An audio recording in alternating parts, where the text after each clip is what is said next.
बे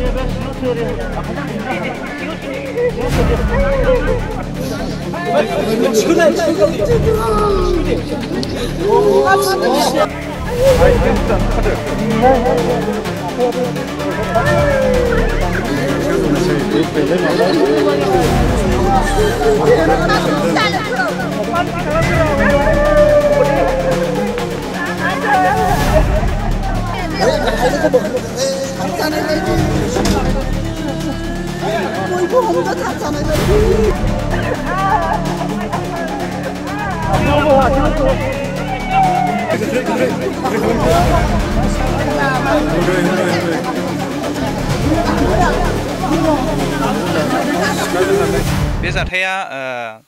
2 रिंगा 30 मिनिटाव जादों आरो बेयो जाथाया इस्ट पाटाबारि सानजा पाटाबारियाव जादों आरो बेयो माने बिस्पानि पाटाबारि बे जरा मोनसे माने जेरावनाखि न'खर गैया बे जायगायाव जादों स' बेवहाय जाथाय खालामग्राफ्रा माने ओरैबायदि जादों जाथाया बरफोथार गामिनि सोमदोन समफ्रामारि बिथांना बे जायगायावहाय माने हा दङ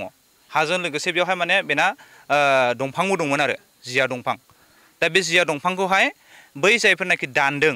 बिथांमोना माने बिनि दंफांखौ फाननानै जादों बे जाहैबाय 1 दाननि सिगांनो जानाय घटना स' बेखौ लानानै बिसोरो माने दान्थे बिदान्थे जाबाय थादोंमोन दा बेबायदिनो बिसोरो माने दिनैहाय सोमदोन समफ्रामारिखौहाय बै दानग्राफोरा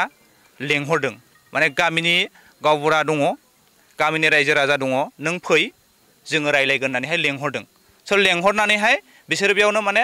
बे दंफां आरो हानि थरख' बिथरख' जाबाय थरख' बिथरख' जानायावनो नैबे दाननाय जाथाया जादों स' दानग्राफोरा जाहैबाय जितेन बरगयारि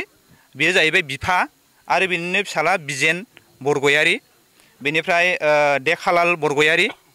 बेयो फिसाला बेनिफ्राय आरो सासे दङ कनेश नार्जारि बे जाहैबाय बिसोरनि बिजामादै स' बिसोरो गासैजों 4 दाहालागै माने पुलिस बिफाना 3खौ हमबाय खिन्थु सासेखौ दासिमावबो हमनाय जायाखै स' जोङो गामिनि जानानै बेखौनो गोख्रोङैहाय पुलिस बिफानखौहाय जोङो डिमान्ड खालामगोन जे गोख्रैनो सासे थाबावनाय जायनाखि बिथाङा जाहैबाय कनेश नार्जारि बिथांखौ गोख्रैनो हमनांगौ आरो बेजों लोगोसे बे 4 कालप्रिटखौहाय पुलिस बिफानखौ जोङो खावलायगोन बिसोरखौ जिउ जोबजासे जेलावनो दोननांगोन आरो बिसोरखौ माने ओरैबायदि साजा होनांगोन जाहाथे इयुनावहाय बिसोरो बेबायदि साजा खामानिखौ जेनो मावफिना आरो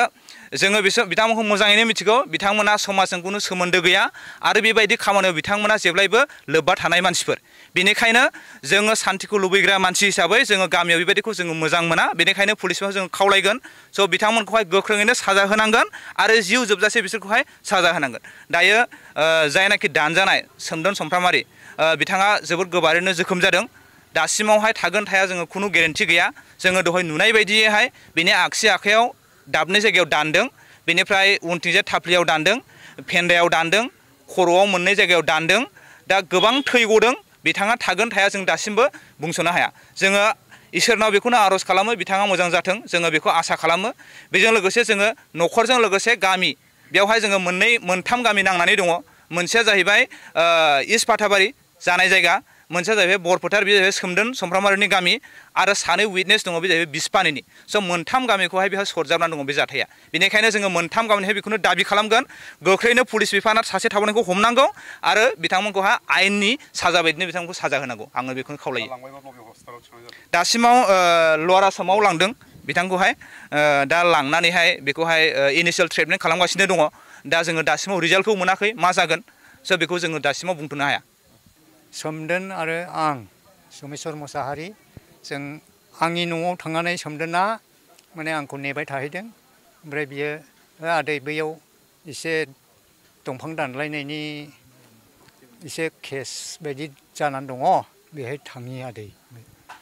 ओमफ्राय सोर दं ओमफ्राय आं डेभेलपमेन्टनि गावबुरा दङ पाटाबारिनिफ्राय बेबायदि होननायखाय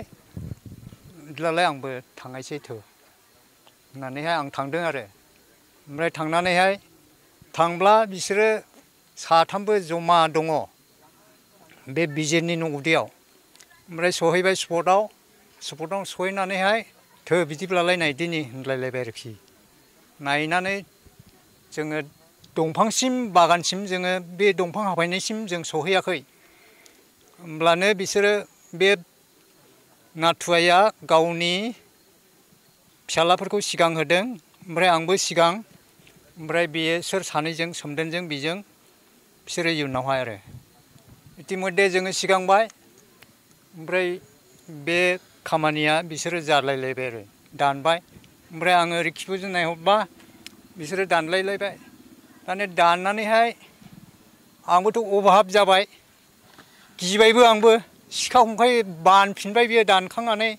आंखौबोथ' दानखानायसो बियो होननानैहाय आं एरायबाय आरोखि जाथाया मा जाहोननि थाखाय जादों एक्सुवेलि मानो जायामोन बे बिनि हा दंहैयो सोमदोननि ओमफ्राय बिसिनिबो हा सिमना दंलायलायो आरो सानैजों सिमना सिनलाय ओमफ्राय बिसोरबो गय गायबाय सोमदोनाबो गय गायबाय दा बे सिमनायाखौबो बिसोरो मिलायलायनोसो होननानै सोमदोना बुंदोंमोन आरो बिसोर साबेसे दंमोन बिसोर साथाम सोर सोर बिफा फिसा दानजाग्राया मा नाम ओमफ्राय दानग्राया मा नाम दानजाग्राया सोमदोन बरगयारी समफ्रामारि ओमफ्राय दानग्राया जितेन बरगयारी इस्पाताबारि दानजाग्राया बरफोथार जाथायखौथ' आङो खाथियाव थांनाय नुहैस्लाबनाय जायाखिसै गतिके आं साइकेलजों थांदोंमोन थांनायाव आंथ' जाथायखौ नुहैस्लाबनाय जायाखिसै गतिके उनाव थाङैनो आं एसे लेट जालांबाय जाथायाव बे जोंनि हा सिमा बिस्रा दानग्रोबाय सिगां जोंनि दंफां जिथुनाखि गेजेराव फैनानै दानफैदों थब्रै थबा जिसुनु मुसुजों बिसोर फाना जाबाय आरोखि बिनि थाखायनो माने रायलायनो होननानैसो लिंहरदोंमोन आं फिसालाखौ बे जाथाय जादों आरोखि दा एक्सनाथ' माथो खालामनो गोब्राबैनो एक्सन लानांगौ जाबाय थाङो दाथ' बुंस'नो हाया दाथ' हस्पिटालाव दंहैयो बेबोथ' गोब्राब एक्सन लानांगौ जागोन आरोखि आंनि थाखाय माने बुहुद हाफ मार्डारानो प्लास सेसबो जानो हागौ बायसान्स बे खोथा आरोखि गेरेन्टि गैया हयथ' लास्टबो जानो हागौ थैनोबो हागौ थांनोबो हागौ दा बेनि खुनु गावनि भाग्यनि खोथासै आरोखि